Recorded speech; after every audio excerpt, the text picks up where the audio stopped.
मैं आपसे ये जानना चाहती हूँ, आज वो दिन आ पहुँचा है, ऑब्वियसली इलेक्शन आज के लिए स्केड्यूल्ड और पोलिंग जो है वो स्टार्ट हो चुकी है। इन इलेक्शंस का मतलब जो है वो पाकिस्तान के लिए आप क्या देखते हैं? रुकमा, बहुत बहुत शुक्रिया। सबसे पहले तो मैं आपको बताऊं कि पीटीआई का ये दावा किसी हद तक सही है कि उनको लेवल प्लेइंग फील्ड नहीं मिली।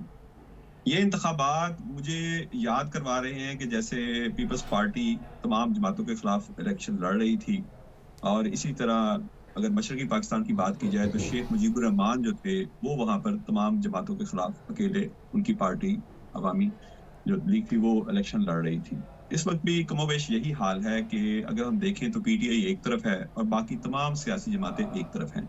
ये आपको जो नून लीग की और पीपल्स पार्टी की नोक झोंक नजर आ रही है, ये भी इलेक्शन के बाद खत्म हो जाएगी, क्योंकि पीडीएम के 16 माह के दौरे हुकूमत में हमने देखा कि ये कैसे बाहम शीरो शक्कर थे, शहबाज शरीफ साहब और बिलावल भुट्टो साहब।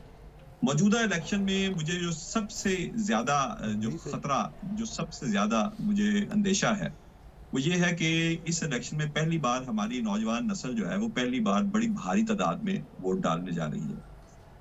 और इलेक्शन से पहले माहौल जो है, मुझे 31 साल ये इस फील्ड में हो चुके हैं, लेकिन मैंने इस तरह के इलेक्शन आज तक कवर नहीं किए।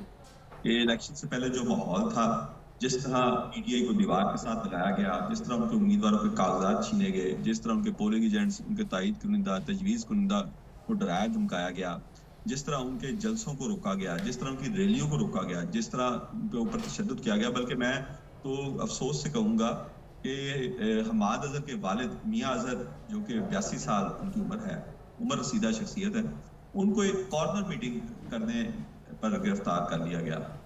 तो ये सारा कुछ जो है वो हमारी नौजवान नस्ल बड़े गौर से देख रही है।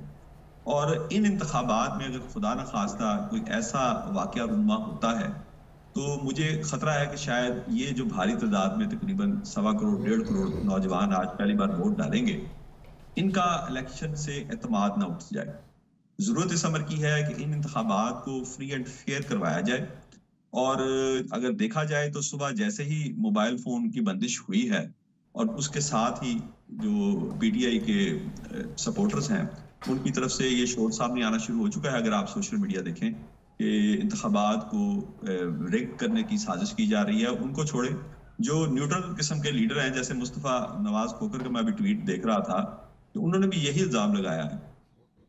तो अगर इन इंतखाबात में कोई ऐसा हमने कोई प्रेसिडेंट सेट कर दिया तो फिर शायद हमारी ये नौजवान नस्ल, जिसने आगे कई अशरे तक पाकिस्तान में वोट कास्ट करने हैं, इंतखाबी निज़ाम में हिस्सा लेना है, वो और उसके बाद जो आने वाली नस्ल है वो शायद इंतखाबी निज़ाम पर हमारे एतमाद नहीं करेगी।